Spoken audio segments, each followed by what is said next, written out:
Hello everyone. Now मैं फिर से हाजिर हूँ आपके सामने हम सबकी प्रिपरेशन को इजी बनाने के लिए। हमने प्रीवियस वीडियो में डिस्कस किया था previous year questions of Indus valley civilization और वो थी हमारी 4th क्लास। आज हम डिस्कस करेंगे सब पार्ट नंबर 3 विच इज़ वैदिक एज, और इस सब पार्ट को भी मैं 2 पार्ट्स में कंप्लीट करूँगा, 2 वीडियोज़ में कंप्लीट करूँगा। बट बिफोर हम स्टार्ट करें इससे पहले कुछ बातें आपसे डिस्कस करनी है। गाइस, प्रिपरेशन को सिंपल बनाना बहुत इंपॉर्टेंट है। प्रिपरेशन को सिंपल और क्लियर बनाना इंपॉर्टेंट है। मार्केट में लोग प्रिपरेशन को सिंपल नहीं बना पाते। 5-5 साल हो गए हैं लोगों को प्रिपेयर करते हुए, but still I am not denying कि उनके अंदर कोई पोटेंशियल नहीं है या they are not talented enough. They are too talented, they have so much talent in them, but still वो टैलेंट को because of approach, because of wrong approach, उस टैलेंट को वो फ्रूट्स में कन्वर्ट नहीं कर पाते। With these videos I am trying to help you and we will understand the process and the approach with logic. यहाँ पर मैं कोई मॉरल चीज़ें नहीं बताऊँगा। I will not tell you motivation, moral motivation देने नहीं आया हूँ मैं यहाँ पर। I am trying to help you कि रियल हेल्प मैं ट्राई कर रहा हूँ आपको देने का। सिंपल बनाने के लिए प्रिपरेशन को कुछ चीज़ें देखो। जब हम प्रिपरेशन स्टार्ट करते हैं तो मार्केट में क्या चलता है कि एक कैंडिडेट जब यूपीएससी की प्रिपरेशन शुरू करता है तो वो शुरू करता है पूछने से, या तो वो किसी सीनियर से पूछेगा या वो गूगल सर्च करेगा, इंटरनेट पे सर्च करेगा कि यूपीएससी के लिए कौन सी बुक पढ़े।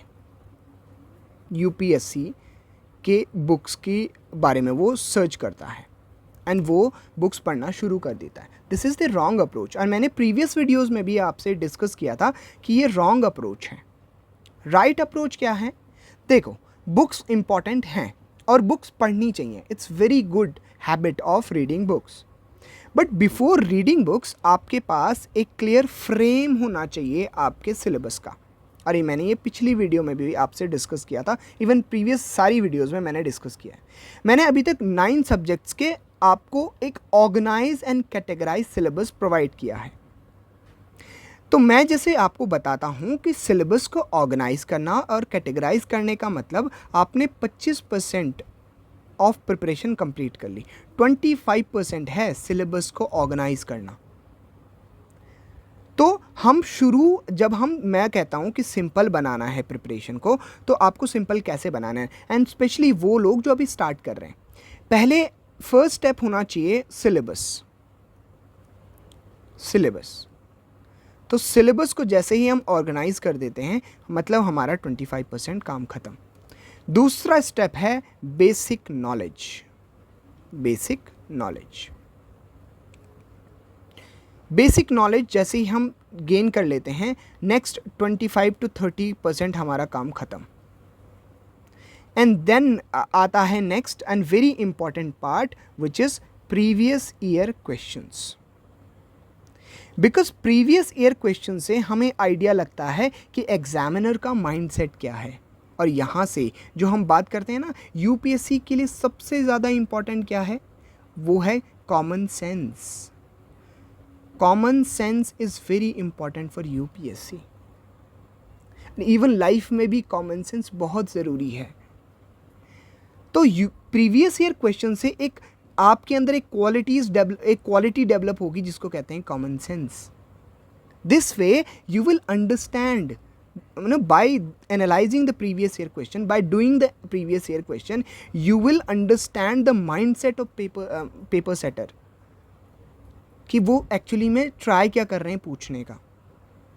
तो ये बेसिक स्टेप्स है, एंड देन इसके बाद चौथा स्टेप जिसको आप करंट अफेयर्स कहते हैं, ये देन लास्ट में आता है। तो ये 4 स्टेप्स हैं, बेसिक स्टेप्स जो कि हमें फॉलो करना है। पहले सिलेबस हमें पता होना चाहिए, एग्जैक्टली एक फ्रेम होना चाहिए हमारे माइंड में that this is the complete syllabus.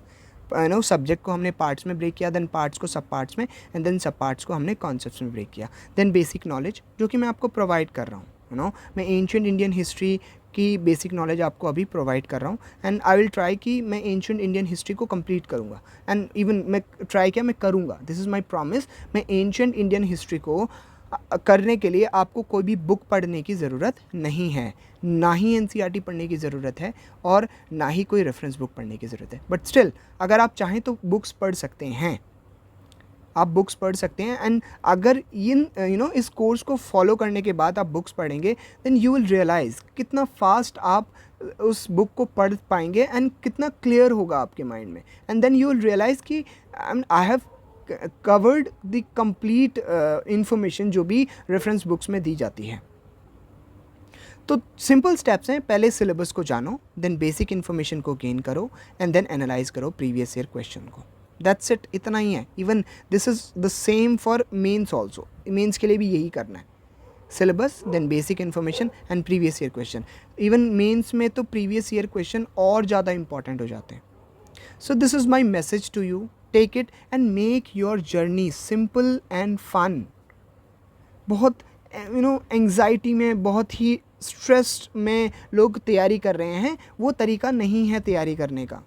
No need to prepare in childish way, बच्चों की तरह प्रिपेयर करने की ज़रूरत नहीं है। अब prepare in a smart way, आपको स्मार्ट तरीके से प्रिपेयर करने की ज़रूरत है, ठीक है। आगे भी मैं ये डिस्कस करता रहूँगा। नाउ इन दिस वीडियो हम स्टार्ट कर रहे हैं वैदिक पीरियड को। नाउ अगेन आपको कोई भी बुक पढ़ने की ज़रूरत नहीं है। I will give you every important information which is required for cracking exam, ठीक है। Okay, let's start. तो वैदिक एज को हमें पढ़ना है, विच इज़ सब पार्ट नंबर 3, जो कि हमने आई होप अगर आपने प्रीवियस वीडियोस नहीं देखी हैं तो आप उनको ज़रूर देख लें, specially the video of syllabus, जो कि मेरी फर्स्ट वीडियो है इस चैनल की, उसको आप ज़रूर देख लें। उसमें मैंने कंप्लीट सिलेबस को डिस्कस किया हुआ है and even organise and categorise किया हुआ है। देखो, previous year question is the most important part is previous year question analysis, जिसको मैं आपको प्रोवाइड कर रहा हूँ। Even I have made a separate playlist for that, and मैं उसका अलग से कोर्स लेके आऊँगा। एंड उसके बाद जो सबसे ज़्यादा इम्पॉर्टेंट है, इवन सबसे पहले जो इम्पॉर्टेंट है, वो है सिलेबस को कैटेगराइज करना, सिलेबस को ब्रेक करना, जो मैंने ऑलरेडी किया हुआ है एंशिएंट इंडियन हिस्ट्री के लिए। इवन 9 सब्जेक्ट का सिलेबस मैंने ब्रेक किया हुआ है, and this way you will feel कि कितना सिंपल हो गया आपका प्रिपरेशन, ठीक है। ओके, नाउ इस वीडियो से पहले जैसे मैंने डिस्कस किया, आपको वो वीडियोस ज़रूर देखनी है जिसमें मैंने सिलेबस को ब्रेक किया हुआ है, और इससे पहले मैंने एंशिएंट इंडियन हिस्ट्री की 4 वीडियोस बनाई हुई हैं, उनको भी आप देख के फिर आगे आएँ। स्टोन एज से मैंने स्टार्ट किया था, ठीक है। This is the 5th video of this course which is ancient Indian history, ठीक है। स्टार्ट करते हैं। सो सब पार्ट नंबर 3 जो कि वैदिक एज है, हमें डिस्कस करना आज। इसको मैंने 4 कॉन्सेप्ट्स में डिवाइड किया हुआ है, जैसे मैंने पिछली वीडियोस में भी डिस्कस किया है, specially in the video of that जो सिलेबस की वीडियो है। नाउ फर्स्ट कॉन्सेप्ट जिसमें हम पढ़ेंगे introduction to the Vedic literature, तो हम पहले इंट्रोड्यूस करेंगे इस कॉन्सेप्ट को। Then second concept will be जिसमें हम ऋग्वेद के बारे में पढ़ेंगे, ऋग्वेदिक पीरियड सबसे पहला पीरियड, ठीक है। देन कॉन्सेप्ट नंबर 3 जिसमें हम बात कर लेंगे early Vedic period and Aryans के बारे में, and concept number 4 will be later Vedic period. सो पिछली वीडियोस में मैंने आपसे डिस्कस किया, हमने स्टोन एज से चलना शुरू किया था। स्टोन एज से चलना शुरू ही किया ह्यूमन ने, और हम पिछली वीडियो में इंडस वैली सिविलाइजेशन तक पहुंच चुके थे। इंडस वैली सिविलाइजेशन लगभग आज से 3300 BC के आसपास ये इंडस वैली सिविलाइजेशन शुरू हुई थी, ठीक है। इसमें हमने फेजेस देखे थे, जो इनिशियल फेज था, देन लेटर फेज, और इसमें मिडिल फेज भी था बीच में। तो 3 फेजेस हमने इंडस वैली सिविलाइजेशन के पढ़े थे। अब देखो हो क्या रहा है, अब वैदिक एज में आ चुके हैं हम। अब इम्पॉर्टेंट चीज़ जो ह्यूमन ने इतनी ग्रोथ करी है, उसमें सबसे ज़्यादा इम्पॉर्टेंट पार्ट जो प्ले किया है वो क्या है, टूल्स ने। Tools plays very important part in human history. कैसे हमने प्रोग्रेस किया from stone tool to bronze age में जिसमें हमने जो टूल्स बना रखे थे वो कॉपर एंड ब्रॉन्ज के थे, कॉपर के स्पेशली। तो हमने स्टोन टूल से स्टार्ट किया और फिर हम कॉपर टूल्स तक पहुँचे जिसको हमने चैल्कोलिथिक फेज में डिस्कस किया था। अब हम आते हैं वैदिक एज में, वैदिक एज में आते हैं, और वैदिक एज में आते आते हमें आयरन के बारे में पता चल जाएगा। तो इट इज़ द टेक्नोलॉजी जो ह्यूमन की प्रोग्रेस में उसको हेल्प करेगा। तो अब आयरन की खोज हो चुकी है। अब धीरे धीरे वैदिक पीरियड में जैसे ही हम आते हैं, पहले हम पढ़ेंगे जनपदास, अगले जो सब पार्ट नंबर 4 होगा उसमें हम जनपदा एंड महाजनपदास के बारे में पढ़ेंगे। तो आयरन का सबसे बड़ा फ़ायदा क्या हुआ कि आयरन से हम इजीली ना फॉरेस्ट को कट कर सकते थे। तो जब हम फॉरेस्ट को कट कर पाएंगे तो फॉरेस्ट को कट कर पाएंगे और दूसरी चीज़ हम इजीली फार्मिंग भी कर पाएंगे। तो अगर फार्मिंग इजी हो जाएगी तो पॉपुलेशन बढ़ेगी, सरप्लस फूड होगा तो पॉपुलेशन बढ़ेगी। दूसरा मैंने बताया कि हम फॉरेस्ट को इजीली कर पाते थे। तो फॉरेस्ट को अगर हम इजीली कट कर पाएंगे तो हमारे पास स्पेस होगा, और जो हमारी जो बस्तियां होंगी वो आगे की तरफ, पहले हम वेस्ट में थे इंडस वैली सिविलाइजेशन में पाकिस्तान की तरफ, अब हम ईस्ट की तरफ मूव करना शुरू करेंगे वैदिक पीरियड में। ईस्टर्न इंडिया की बात कर रहा हूँ मैं अब, ठीक है। यूपी से आगे बढ़ना शुरू करेंगे हम, क्योंकि अब हमारे पास आयरन है और आयरन हेल्प करेगा हमें फॉरेस्ट को कट करने में। अब हम धीरे धीरे एडवांस होंगे, ह्यूमन एडवांस होगा, और इस एडवांसमेंट को हम पढ़ेंगे वैदिक एज में। तो आई होप ये आपको समझ आया that how technology helping humans in progressing, progress करने में कैसे टेक्नोलॉजी हेल्प कर रही है ह्यूमंस को। ह्यूमन हिस्ट्री की प्रोग्रेस में टेक्नोलॉजी का बहुत ही ज़्यादा इम्पॉर्टेंट पार्ट होता है। अब हम शुरू करते हैं फर्स्ट कॉन्सेप्ट से, concept number 1 which is introduction to Vedic literature. Concept number 1 introduction to Vedic literature, first concept. तो अब क्या होता है, अब वैदिक लिटरेचर के बारे में हम पढ़ेंगे। The word Veda is derived from the Sanskrit word vid. Vid का मतलब क्या होता है, to know, which means knowledge. तो विद का मतलब नॉलेज, वेदा का मतलब नॉलेज से, बस, ठीक है। कुछ याद रखना है इसमें से? नहीं, क्योंकि मैं हर बात में आपको बताता हूँ ना, हर कॉन्सेप्ट में, हर लाइन में कि क्या याद रखना है। इसमें से कुछ याद रखना है? नहीं, बस आपको ध्यान होना चाहिए when it comes to Veda term, तो इसका मतलब होता है नॉलेज, दैट्स इट, इतना याद रखना है, ठीक, ओके। ध्यान होना चाहिए, दिमाग में थोड़ा बहुत आइडिया हो तो ठीक है, नहीं भी हो एग्जाम में क्वेश्चन नहीं बनेगा। Vedas are believe to be revealed books not made by man और ऑफ डिवाइन सोर्स।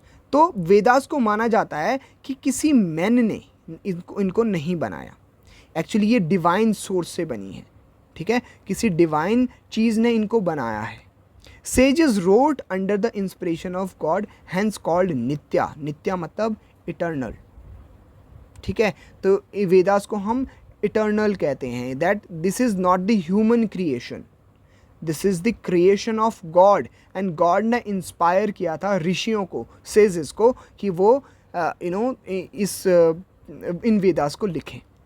अगेन कुछ याद रखना है, नॉट दैट इम्पॉर्टेंट, है ना, बट हाँ अगर कभी मेंस में क्वेश्चन आ जाता है वैदिक लिटरेचर पे, बट तो फिर हम ये लाइंस थोड़ी वहाँ पर यूज़ कर सकते हैं, that Vedas are believe to be revealed books, they are not made by man, ठीक है। तो ठीक है, next. Vedas are said to have been passed from one generation to other through verbal transmission. तो ये लिखे नहीं जाते थे स्टार्टिंग में, it was the verbal transmission. जो ऋषि मुनि होते थे वो अपने शिष्यों तक इसको पहुंचाते थे बाय वर्बल ट्रांसमिशन, वो उनको प्रवचन टाइप देते रहे होंगे। देन उनके ऋषि जब गुरु बने, उनके जो शिष्य थे जब वो गुरु बनेंगे तो वो अपने अदर शिष्यास को अपने डिसिपल्स को वो इन्फॉर्मेशन वो ट्रांसमिट करेंगे, है ना, देंगे आगे, ठीक है। And are therefore also known as Shruti. तो Shruti to hear, and this is the culture of India, हमारे यहाँ सुनने पे बहुत ज़्यादा ध्यान दिया जाता है। Shruti is very important part of Indian culture, जिसमें हम ध्यान देते हैं सुनने पर, ठीक है। तो वेदास कोई लिखे हुए नहीं थे शुरू में, इट वॉज वर्बल ट्रांसमिशन से ये आगे बढ़ते थे, ठीक है। नाउ सो वैदिक लिटरेचर को हमने ब्रेक किया हुआ है डिफरेंट पार्ट्स में, और ये बहुत इंपॉर्टेंट है। जब अगर वैदिक लिटरेचर पे क्वेश्चन आता है, इवन इसको हम आर्ट एंड कल्चर में भी पढ़ेंगे वैदिक लिटरेचर को, बट स्टिल यहाँ पर भी तो ऐसे ही यूपीएससी का सिलेबस बार बार रिपीट होता रहता है ना। जैसे वैदिक लिटरेचर यहाँ पर हम पढ़ रहे हैं, ऐसी वैदिक लिटरेचर को हम आर्ट एंड कल्चर में भी पढ़ते हैं। तो मैं ये बताना चाहता हूँ कि ये मेंस में काम आ सकता है आपको, ठीक है, जो अगर वैदिक लिटरेचर पर कोई क्वेश्चन आए तो, ठीक है। ओके, सो वैदिक लिटरेचर को हमने 4 पार्ट्स में डिवाइड किया। सबसे पहले है वेदा, देन है Brahmanas, then Aranyakas and then Upanishads, ठीक है। इसमें हमें पता है 4 वेदास होते हैं। ऋग वेदा जिसमें प्रेयर्स हैं, इंपॉर्टेंट है याद रखना है कि ऋग वेदा में प्रेयर्स होती हैं। Sama Veda is the oldest book on music, ठीक है, तो म्यूज़िक पे सबसे पुरानी बुक है Sama Veda. The prayers in the Rigveda are set to tune, तो जो प्रेयर्स थी ऋग्वेद में इनको ट्यून किया गया है और उनको म्यूज़िक के फॉर्म में, लिरिकल फॉर्म में यहाँ पर लिखा गया है, ठीक है, साम वेदा में, ठीक है। देन यजुर्वेदा जो है, यजुर्वेदा में है hymns and rituals, and Atharvaveda में charms and spells towards of evils, ठीक है। तो यहाँ पर ये सब है। The Vedic literature consist of 4 Vedas, जिसमें हम ऋग्वेद, सामवेद, यजुर्वेद एंड अथर्ववेद पढ़ते हैं। ब्राह्मणास, अरण्यकास एंड उपनिषद, तो वैदिक लिटरेचर में ये 4 चीज़ें हैं, ठीक है। ब्राह्मणास क्या होते हैं? Brahmanas are attach to each Veda, contain ritualistic formulae, and Aranyakas concluding portion of Brahmanas. And Upanishad क्या होते हैं? कॉमेंट्रीज होती हैं attach to the Aranyakas but are philosophical in nature, and these are collectively called Vedantas, ठीक है। इन सबको कलेक्टिवली क्या कहते हैं? वेदांता, ठीक है। उपनिषद को ही वेदांता कहते हैं, ठीक है, क्योंकि ये माना जाता है कि यहाँ पर वेदों का अंत हो गया, ठीक है, क्योंकि माना जाता है कि उपनिषद में वेदों का सार है, ठीक है, कंक्लूड किया है वेदास को, in even Vedas, Brahmanas and Aranyakas को कंक्लूड किया है इन उपनिषद। तो आज जितना भी हिंदू फिलॉसफी हम पढ़ते हैं ना, वो उपनिषद में ज़्यादा, उपनिषद से ही ली गई है most of the philosophy of Hindu philosophy specially, ठीक है। ओके, आगे बढ़ते हैं। तो कॉन्ग्रेचुलेशन, फर्स्ट हमने कंप्लीट कर दिया, जिसमें हम इंट्रोडक्शन पढ़ेंगे, और ये पूरा हमने इंट्रोडक्शन में पढ़ा, जिसमें हमने पढ़ा वेदा के बारे में। The word Veda is derived from the Sanskrit word विद, which means to know, knowledge, eternal. Vedas are believe to be reveal books not made by man, and ये डिवाइन सोर्स ने लिखी है, इसीलिए इसको क्या कहते हैं? नित्या, which is eternal. Vedas are set to have been pass from one generation to other through verbal transmission, तो ये वर्बल ट्रांसमिशन से आगे बढ़ते थे, ठीक है, कम्युनिकेट होते थे आगे। Concept number 2 which is Rigveda, तो ऋग्वेदा के बारे में पढ़ते हैं। इंपॉर्टेंट वेदा है and it is the first Veda जो कि लिखा गया था, ठीक है। तो ऋग्वेदा जो है वो ओल्डेस्ट है religious text in the world, याद रखना है, ठीक है। सब वर्ल्ड में सबसे ओल्डेस्ट टेक्स्ट क्या है? Rigveda, suppose to have been compiled between 1500 से लेके 1000 BC, and this period is called early Vedic period और ऋग्वैदिक पीरियड, ठीक है। इसको अर्ली वैदिक और ऋग्वैदिक पीरियड कहते हैं। ओके, नाउ नेक्स्ट, याद कुछ रखना था क्या इसमें? थोड़ा बहुत आइडिया होना चाहिए कि ऋग्वैदिक पीरियड कौन सा टाइम पीरियड है और कब ये लिखे गए थे, ठीक है, बट अगेन क्वेश्चन नहीं बनेगा इस पर। Rigveda is the earliest text of Indo European language, ठीक है। ऋग्वेदा इंडो यूरोपियन लैंग्वेज का फर्स्ट टेक्स्ट है, ठीक है, क्योंकि पता है ना, जो इंडियन एंड यूरोपियन लैंग्वेजेस हैं वो, क्योंकि Vedas are written in Sanskrit, तो इसीलिए इनको यूरोपियन इंडो यूरोपियन लैंग्वेज कहते हैं। संस्कृत से बहुत सारी यूरोपियन लैंग्वेजेस भी आई हुई हैं, इमर्ज हुई हैं वहाँ से। Rigveda has many similarities to Avesta. Avesta क्या है? Oldest book in the Iranian language, तो ईरानियन लैंग्वेज में एक ओल्डेस्ट बुक है अवेस्ता, तो इसमें सिमिलैरिटीज़ हैं। अवेस्ता एंड ऋग्वेदा में सिमिलैरिटीज़ हैं, तो हो सकता है एक ही टाइम पर ये कंपाइल की गई हो, ठीक है, या लिखी गई हो। Okay, now it is the collection of prayers, तो हमने डिस्कस किया था Rigveda are the collection of prayers offer to Indra Indira को ऑफर की गई प्रेयर्स का ये कंपाइलेशन है। इंदिरा को हम और नाम से भी जानते हैं, विच इज़ पुरंदरा, याद रखना है। इंदिरा को पुरंदरा कहते हैं। एंड ऋग्वेदा में जो हैं it is the collection of prayers which is offer to Indira. Agni किन किन को की गई हैं? नॉट ओनली इंदिरा, अग्नि, मित्रा, वरुणा एंड अदर गॉडेस। तो ये एक कलेक्शन है ऑफ प्रेयर्स का जो कि इन गॉड्स को, इन भगवानों को ऑफर की गई थी। Rigveda consist of 1028 hymns. याद रखना है ये नंबर? नो, 1028 हिम्स है ऋग्वेदा में, थोड़ा बहुत आइडिया होगा, ठीक है। Now in Rigveda 200 hymns are devoted to god Agni. तो 200 हिम्स जो हैं वो अग्नि को डिवोट की गई हैं, याद रखना है, हाँ कर सकते हैं, ठीक है। 1.1 जो ऋग्वेदा का 1.1 है, the first word of Rigveda start होता है फ्रॉम द वर्ड अग्नि। तो ऋग्वेदा का फर्स्ट जो स्टार्ट होता है ऋग्वेदा की लाइन, वो स्टार्ट होती है अग्नि से, ठीक है। तो अग्नि उस टाइम पे बहुत ही इंपॉर्टेंट गॉड हुआ करते थे, इसका मतलब ये है, ठीक है, ओके। नाउ अब आप देख रहे होंगे अग्नि, वायु, ये सब, क्योंकि ऋग्वैदिक जो लोग थे वो ना ये भी नेचर को ही क्या करते थे, वर्शिप करते थे। तो नेचर वर्शिपर होते थे ये भी, इसलिए अग्नि नाम दिया हुआ। अग्नि बहुत इंपॉर्टेंट थी उस टाइम पे क्योंकि क्या करते थे ये, हवन टाइप करते थे ना, रिचुअल्स करते थे, तो उसमें अग्नि का बहुत इम्पॉर्टेंट पार्ट होता था, इसीलिए अग्नि को बहुत ही ये वर्शिप किया करते थे। In Rigveda the term Aryans occurs 36 times. तो याद रख सकते हैं 36 टाइम में क्या वर्ड आया है ऋग्वेदा में, Aryan.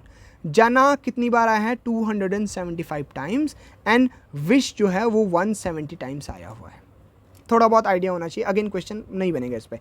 Only 2 varnas were mention in Rigveda. तो याद रखना है ऋग्वेदा में ओनली 2 वर्णास थे, एक था आर्य वर्णा, एक था आर्यवर्णा और दूसरा था दास्य वर्णा। तो 2 वर्णास उस टाइम तक थे, आर्यवर्णा एंड दास्य वर्णा। तो जो हम पढ़ते हैं ना हिंदू में कि 4 वर्णास हैं, ये कब आएगा, ये लेटर वैदिक पीरियड में आएगा। लेटर वैदिक पीरियड में इमर्ज होगा जो 4 वर्णा सिस्टम है। ऋग्वैदिक पीरियड में ओनली 2 वर्णास थे, एक था आर्यवर्णा और एक था दासवर्णा।